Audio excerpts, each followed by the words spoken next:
Pada pertengahan tahun 2017, gadis bernama Afi Nihaya Faradisa menjadi pusat perhatian. Pasalnya, tulisan yang ia unggah di akun Facebooknya tiba-tiba viral, trending di mana-mana. Warga plus 62 yang kagetan sontak saja overproud. Beberapa tulisan yang katanya menyuarakan keragaman dan skeptisitas pada agamanya sendiri justru malah disanjung dan dipuja oleh warga Indonesia. Dalam waktu singkat, ia digadang-gadang sebagai anak muda pemberani, revolusioner, dan kelak diyakini membawa perubahan besar untuk Indonesia. Dengan gegabah pula, pemerintah yang saat itu dipimpin oleh Presiden Jokowi tanpa pikir panjang langsung mengundang saudari Afi Nihaya Faradisa ke istana sebagai tamu istimewa. Padahal tak berselang lama, ia diketahui bahwa tulisan yang selama ini ia posting adalah hasil plagiasi dari postingan orang lain.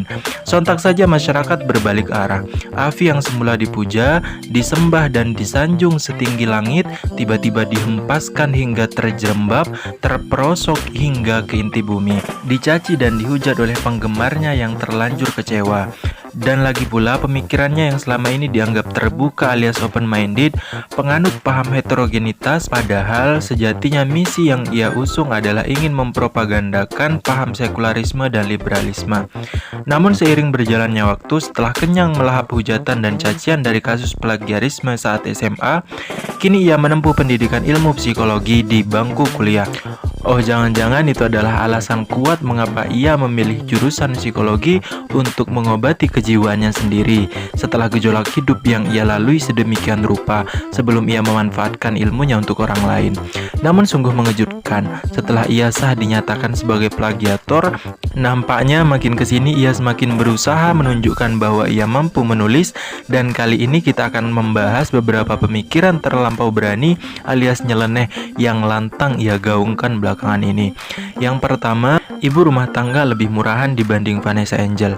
Dalam salah satu postingannya terkait kasus Vanessa Angel, ia mengatakan bahwa seorang ibu rumah tangga lebih murahan dibanding Vanessa Angel dan PSK lainnya yang bisa memasang harga hingga 80 juta.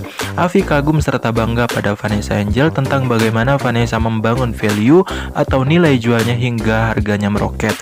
Namun parahnya, ia memandang Vanessa yang notabene seorang manusia dianalogikan layaknya barang bermerek seperti Apple dan Hermes.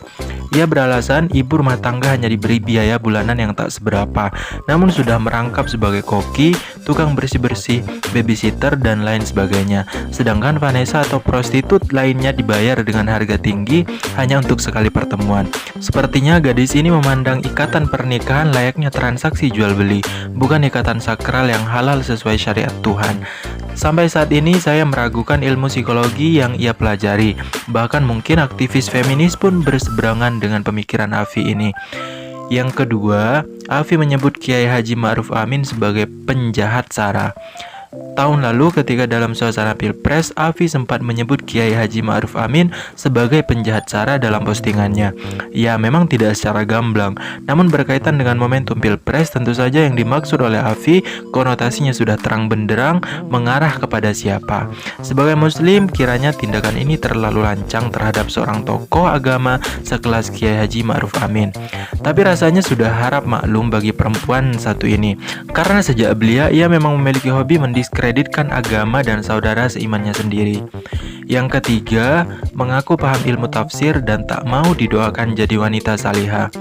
Beberapa waktu lalu ia mengaku risih bila didoakan menjadi anak atau wanita salihah. Dalam postingan itu ia juga menyebutkan bahwa memakai jilbab hanya kebetulan, bukan karena niat menunaikan kewajiban.